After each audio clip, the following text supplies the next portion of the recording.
Good morning everyone, welcome back to my channel. আজ Sunday 10th December. কয়েকদিনের জামা কাপড় জমে গেছে। আমি এই জামা কাপড়গুলো ভিজিয়ে রেখে দিয়ে তারপর যোগা ক্লাসে যাব। আজকে তিসাতিনাদেরও ক্যারাটে এক্সাম আছে, ওদেরকে দিব্যেন্দু নিয়ে যাবে। ওদের 8টা থেকে আছে আর আমার 7:30 থেকে। জুতোটা পরো, তোমাদের যেটা বলা হচ্ছে সেটা করো।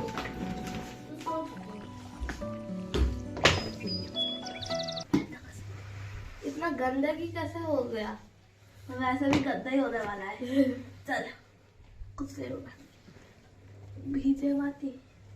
আমি তো 7:10-15 বেরিয়ে গেছিলাম। কয়েকটা কচুরি কালকের ছিল, সেগুলো দিব্যেন্দু গরম করে নিয়েছে আর একটু চা করে নিয়েছে। তিনজনে ওটা খেয়েই বেরিয়ে যাচ্ছে।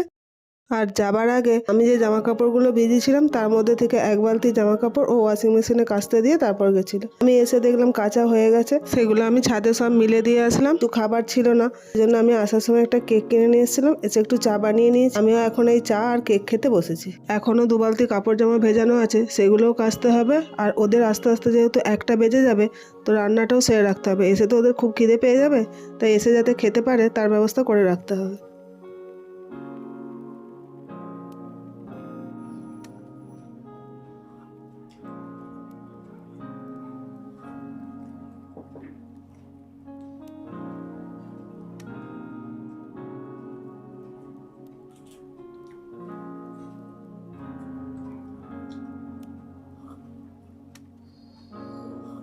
আমার চা খাওয়া হয়ে গেছে। এরপর টেবিলের যে বাসনপত্রগুলো টুকটাক রয়েছে এগুলো সব গুছিয়ে সিঙ্কে রেখে দেবো। তারপর ঘরের সব জানলাগুলো খুলে নেবো। বাকি জামা কাপড়গুলো আমি কেচে নেবো, নিয়ে ছাদে যেগুলো শুকনো হয়েছে সেগুলো তুলে আনবো আর এগুলো মিলে দিয়ে আসবো।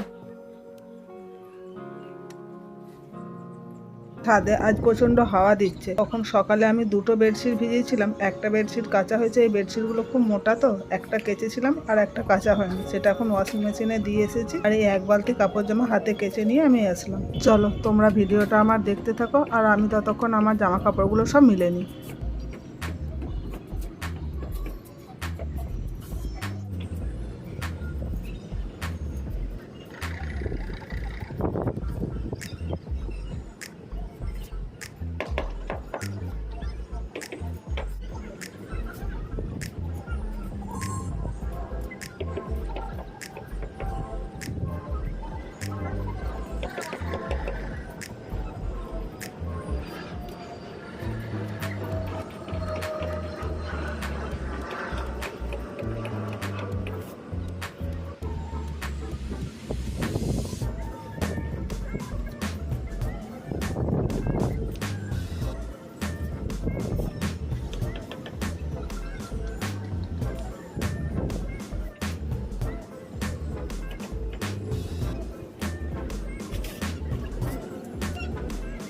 আমার সব মেলা হয়ে গেছে। এবার চলো নিচে যাই আর গিয়ে রান্নাও বসাই। আরও 1 বালতি কাপড় জামা আছে, সেগুলোও রান্না করতে করতে কেচে নেবো। এই যে এই কাপড় জামাগুলো কাঁচা হয়ে গেছে, এখন রান্নাও প্রায় কমপ্লিট হয়ে এসেছে। রান্নাটা করে নিয়ে তারপরে এগুলো ছাদে মিলতে যাবো। আমার রান্না করা কমপ্লিট, তবে তিসাতিনা দিব্যেন্দু কোনো আসেনি, ওদের আসতে এখনো দেরি আছে। তবে আমি পুজো করে নিয়ে এরপর ছাদে জামা কাপড়গুলো মিলতে যাব। কিন্তু যদি ওরা চলে আসে দরজা খুলতে পারবে না, তো সেই জন্য আমি যেতে পারি। আজকে রান্না করেছিলাম ধনেপাতা দিয়ে ডাল, আলু সেদ্ধ মাখা, আর হচ্ছে সাদা তিলের বড়া আর ছোলার ডালের বড়া। আর কালকের কিছু তরকারি রয়ে গেছে, যেমন পটল ভাজা আর মাছের চিংড়ি মাছের ভাপা। আর রাতের জন্য করেছিলাম ডিম ভাপার কারি। তিসাতিনা ক্যারাটে এক্সামে কি করছে এবার চলো তোমাদের সেটাই দেখাই। দেখো তো তোমরা ওদেরকে চিনতে পারো কিনা এদের মধ্যে থেকে।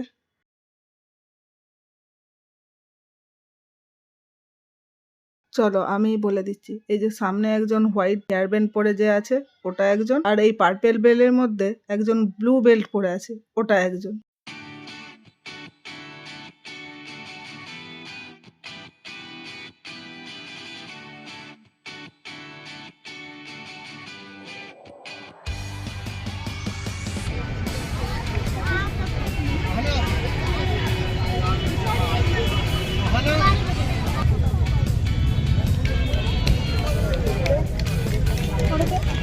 मेरे को नहीं आते ये सब। अरे रसगुल्ला यहाँ से यहाँ पड़ा।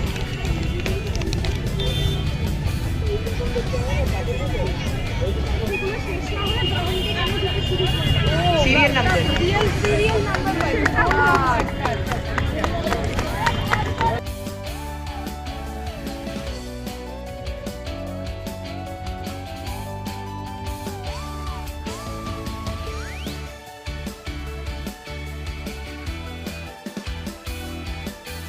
ওরা এরপর বাড়ি চলে এসেছে, কিন্তু ক্যারাটে এক্সাম থেকে ওদের প্রত্যেককে কিছু টিফিন দেয়। অনেকটা টাইম বাচ্চারা থাকে তো সেই টিফিনগুলো কী কী দিয়েছে সেটা দেখাতে এত ব্যস্ত যে ড্রেস খোলারও সময় পাচ্ছে না। বললাম আগে স্নান করে খেয়ে নে, তারপরে দেখাবি।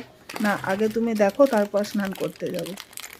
তিশাতি না, তোমরা যেহেতু স্নান করতে যাচ্ছ না, তাই তোমাদের পাপাই কিন্তু আগে স্নানটা করে নিচ্ছে। তোমরা এগুলো দেখানো শেষ করে নিয়ে তারপর তোমরাও স্নান করে নিও, আমরা একসাথে সবাই মিলে লাঞ্চ করে নেবো। ওকে?